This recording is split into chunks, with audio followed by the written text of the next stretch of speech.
अस्सलाम वालेकुम viewers, welcome to my YouTube channel computer group ji. तो व्यूअर्स, आज के इस लेक्चर में हम सीखने जा रहे हैं DIT या CIT का लेक्चर नंबर 2। लेक्चर नंबर 1 मैंने कंप्लीट कर दिया था। और तो चलिए स्टार्ट कर लेते हैं। आज के इस लेक्चर के अंदर हम जो सीखेंगे वो टाइप्स ऑफ डेटा सीखेंगे, डेटा साइकिल सीखेंगे और मेन पार्ट्स ऑफ कंप्यूटर। तो चलिए स्टार्ट करते हैं फर्स्ट ऑब्जेक्टिव की तरफ। सबसे पहला जो हमारा फर्स्ट ऑब्जेक्टिव वो कहता है कि टाइप्स ऑफ डेटा। अभी लेक्चर 1 के अंदर मैंने आपको ये समझाया था कि डेटा क्या होती है और इन्फॉर्मेशन क्या होती है।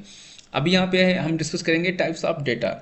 सबसे पहला जो हमारा टाइप आता है वो आता है अल्फ़ाबेटिक और स्ट्रिंग। मींस इसके अंदर हमारे जो लेटर्स होते हैं, इंग्लिश अल्फ़ाबेट के लेटर्स होते हैं, इनको हम बोलते हैं अल्फ़ाबेटिक और स्ट्रिंग।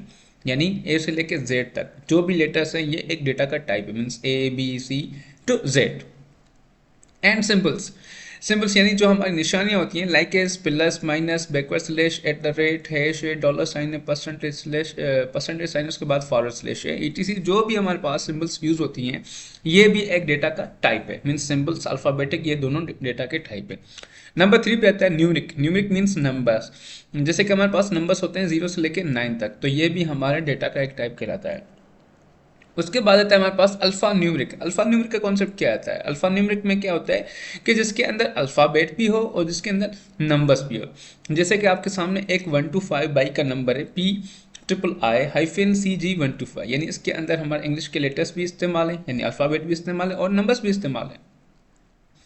उसके बाद आता है हमारे पास डेटा, डेट और टाइम। यानी हमारे पास जो डेट होती है वो भी डेटा का टाइप है और हमारे पास जो टाइम होता है वो भी डेटा का एक टाइप है। उसके बाद हमारे पास ग्राफिक्स आते हैं, पिक्चर्स आते हैं, इमेजेस आती हैं, वीडियोस फाइल्स होती हैं, साउंड्स होती हैं। उसके अलावा हमारे पास टेक्स्ट होता है। तो वो सारे जो होते हैं वो डेटा के टाइप्स होते हैं। चलिए बात कर लेते हैं डेटा साइकिल की। डेटा साइकिल के अंदर क्या होता है कि हम जब भी अपने कंप्यूटर को कोई भी चीज़ देते हैं, सबसे पहले हम उसके अंदर लिखते हैं, इनपुट देते हैं। ठीक है, इनपुट देने के बाद हम उसका जो सेकंड पार्ट होता है वो होता है प्रोसेसिंग और थर्ड पार्ट होता है उसका आउटपुट। मगर इसके बीच में कुछ चीज़ होती है। इनपुट से लेके प्रोसेस तक 3 से 4 चीज़ें होती हैं और प्रोसेस से लेके आउटपुट के बीच में भी एक चीज़ होती है। तो इनपुट जब हम जब कोई चीज़ देते हैं तो उसके बाद वो क्या करता है, उसको कलेक्ट करता है।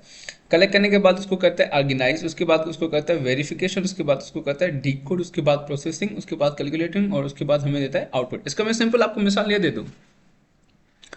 जैसे मैं आपको बोलता हूँ 2+2, ये मैंने आपको दिया इनपुट। अभी आप क्या करेंगे, पहले जो आपको वैल्यू मिली उसको आप कलेक्ट करेंगे, साथ करेंगे, इकट्ठा करेंगे। इकट्ठा करने के बाद आप उसको क्या करेंगे, ऑर्गेनाइज करेंगे, यानी उसकी सीक्वेंस बनाएंगे, उसको तरतीब देंगे। और 2+2 की जगह मैं आपको बोलूँ कि 3+7 या 7+3, तो आप पहले वो नंबर लगाएंगे जो मैंने आपको पहले बोला होगा। तो उसको आपने ऑर्गेनाइज करना है। ऑर्गेनाइज करने के बाद आप वेरीफाई करते हैं ना कभी कभी कि सर आपने 3+7 बोला या 7+3 बोला है, तो ये होती है वेरिफिकेशन। यानी उस नंबर को, उस डिजिट को वेरीफाई करना। देन उसको हम करते हैं डिकोड। यानी डिकोडिंग क्या होती है कि अपने वर्ड्स में, अपनी ज़बान से, अपने मुंह से उस जो मैंने आपको इनपुट दिया हुआ है उसको आप रिपीट करना है। जैसे कि 7+3, 3+7 ऐसे आपने बोला। उसके बाद आप करेंगे इसको प्रोसेसिंग। यानी अगर वो एडिशन का है तो आपने एडिशन करनी है, सब्ट्रैक्शन का है तो सब्ट्रैक्शन करनी है, मल्टीप्लिकेशन तो मल्टीप्लिकेशन, जो भी है उसको आपने फिर कैलकुलेट करना है। उसके बाद हमारे पास आउटपुट आ जाता है। चलो बात करते हैं लास्ट ऑब्जेक्ट की। That's is main parts of computer. हमने आपने भी सुना होगा बहुत सारे के कंप्यूटर के भाई मेन पार्ट्स 4 होते हैं। CPU होता है, मॉनिटर स्क्रीन होती है, माउस होता है, कीबोर्ड, हाँ वो तो हैं। मगर कंप्यूटर के भाई 3 जो है ना मेन पार्ट्स होते हैं। ठीक है, सबसे पहले आता है आपके पास इनपुट डिवाइसेस, सेकंड हमारे पास आता है आउटपुट डिवाइसेस, थर्ड होता है हमारे पास CPU।